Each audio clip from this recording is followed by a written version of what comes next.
What's going on, everybody, and welcome back to another episode of the JuiceBox presented by Lock City. It's Wighty here today. Happy Monday. Hope everyone's having a great start to the week. Today we have episode number 99 of the JuiceBox, which is going to be an outlook into today's MLB slate. Today I'm going to skip the recap of yesterday's MLB slate since it's now the afternoon, and most of you obviously know what happened with yesterday's games.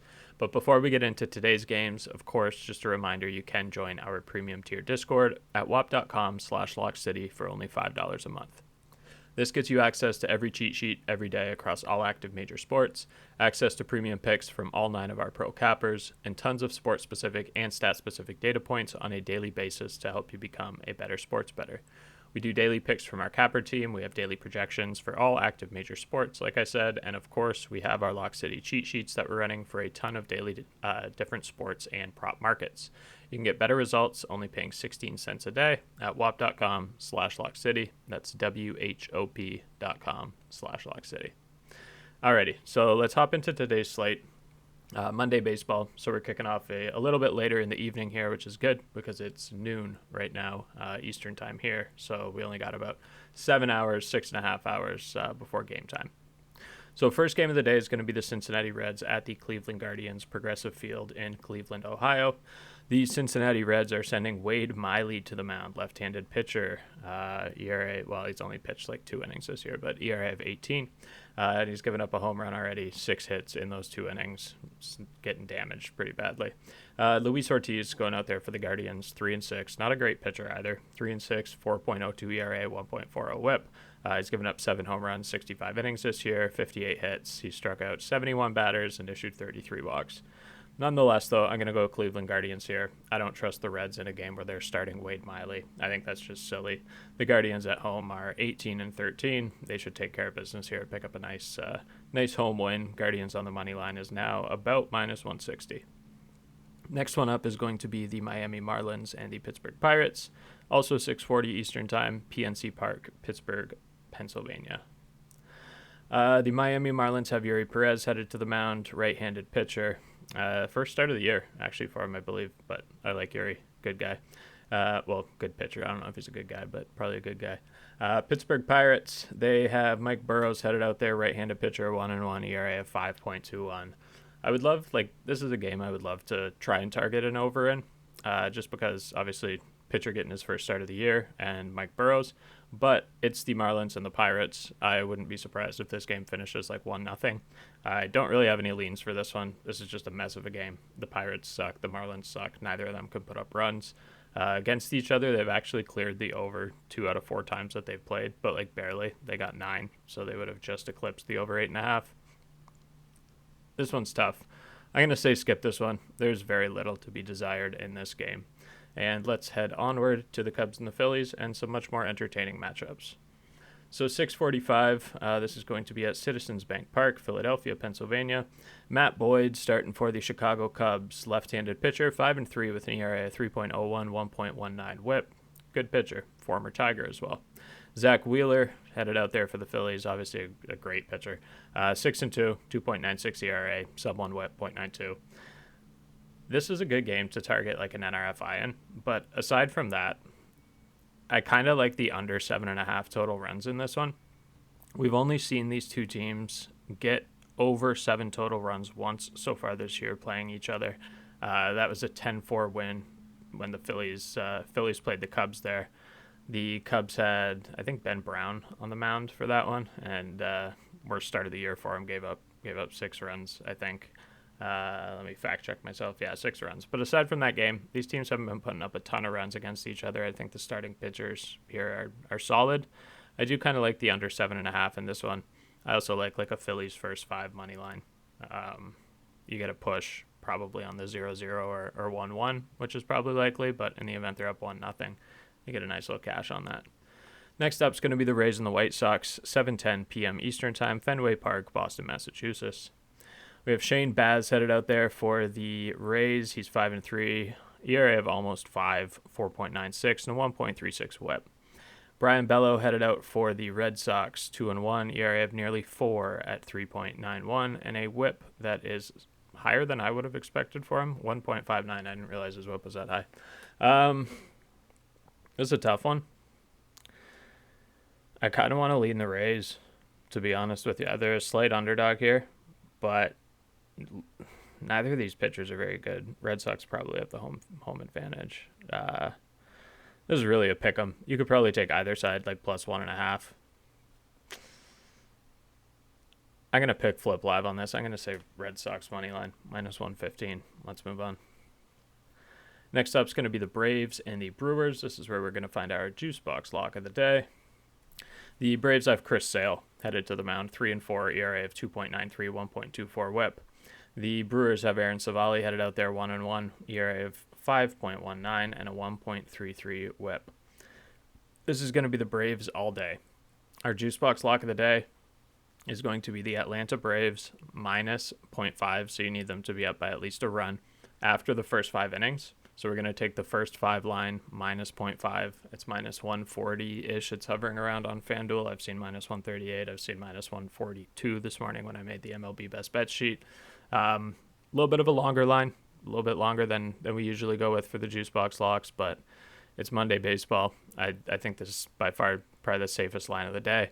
We're going to go juice box lock here. Atlanta Braves, first 5 innings, minus 0.5 runs. They need to win the first 5 innings by at least a run here. I really like that. They got Chris Sale on the mound. Savali's probably going to give up a couple of runs there. Chris Sale's going to hold it down. Should be a fairly easy cash. Let's move on to the next one. Going to be the Blue Jays and the Cardinals. Busch Stadium, St. Louis, Missouri. The Blue Jays have Jose Berrios headed to the mound, 2-2, 3.67 ERA, 1.28 WHIP. The Cardinals have Andre Pallante, 4-3, 4.91 ERA and 1.38 WHIP. I was going to say same WHIP, but 1.28 and 1.38. Blue Jays, I think. Let's think about this one for a second.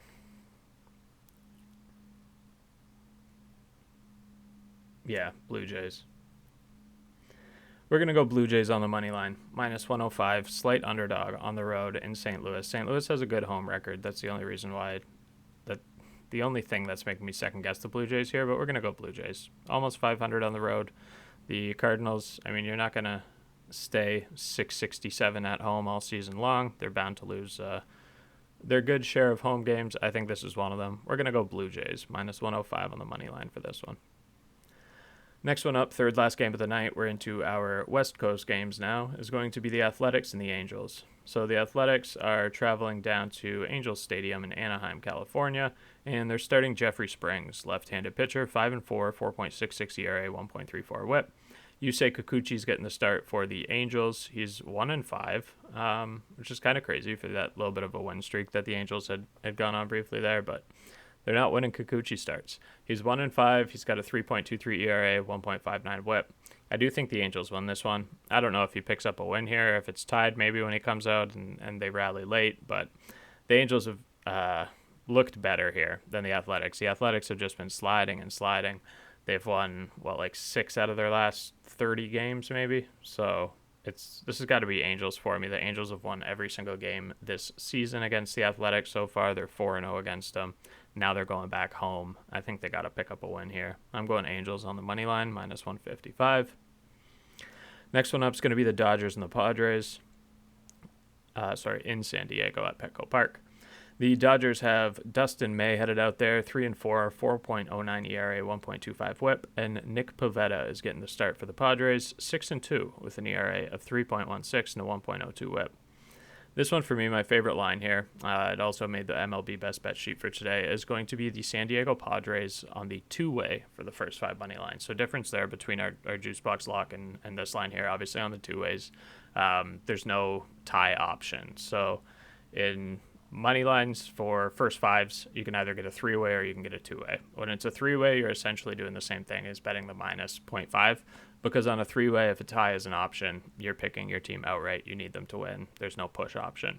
What we're doing here for the Dodgers and the Padres is the 2-way money line. So if you go on FanDuel, other comparable books, if they're not offering the tie as an option, then that is a 2-way money line as opposed to a 3-way money line. So you want to take the 2-way money line for the Padres first 5. It's minus 108 on FanDuel. If it's tied after 5 innings on that, you get your money back because tie is not an option. It's just two-way money line. So if it's tied after 5, you get your money back there. We're going to go Padres on the two-way. First 5 innings, minus 108. Last game of the night is going to be the Mariners and the D-backs. Mariners have Emerson Hancock headed out there to the mound. 2-2 ERA of 5.19 has not looked great by any means. WHIP of 1.47. The D-backs are starting Merrill Kelly. He's 6-2 with an ERA of 3.43 and a sub-1 barely WHIP 0.99. This is going to be the D-backs. Also another game that made the MLB best bet sheet there. We're going to go D-backs on the money line on this one here, minus 165. I feel really good about this one. Definitely one of my top 4 plays of the day, as evidenced. So we'll circle back around here. JuiceBox Lock, for those that are used to tuning in at the end of the podcast. For today's JuiceBox Lock, we're going to be targeting the Braves and the Brewers game at American Family Field, in Milwaukee, Wisconsin. And we're going to be going with the Braves first 5 minus 0.5 line. So again, like we said a couple minutes ago, first 5s you can get either a 2-way or a 3-way. If your book just offers a 3-way, then it's Atlanta Braves 3-way first 5. Just take that. If your book offers the 2-way and then the alt lines like FanDuel does, you want to go into first 5 innings and then go into alternate spreads, and you're going to take Atlanta Braves minus 0.5. It should be around minus 140. It was minus 142 this morning. I saw it around minus 138 before I started recording the pod here. So Atlanta Braves first 5 minus 0.5, and it's sitting at minus 140 on FanDuel, it looks like right now. So we're going to grab that, mock up the JuiceBox Lock play for it, post everything on Twitter here, and hope to bring y'all some cash for Monday Night Baseball. For those of you that are in the premium side of the server there, obviously make sure you're tuned into the CS2 picks as well. We've been absolutely firing off there for the major. Everything's been looking great. Couldn't be better. So super excited there to keep rolling on CS2. We'll have KBO cheat sheet coming out tonight. There's some WNBA action as well. And then, of course, baseball's our main draw here throughout the course of the summer. So those of you that are in tune with our MLB picks, we hope to bring you all a lot of cash here tonight and, of course, through the rest of the week, year, so on and so forth. That's it for me today, y'all. Thank you very much for listening. Take care. Leave a comment, a like, or subscribe, depending on the platform, and we'll see y'all tomorrow. Peace.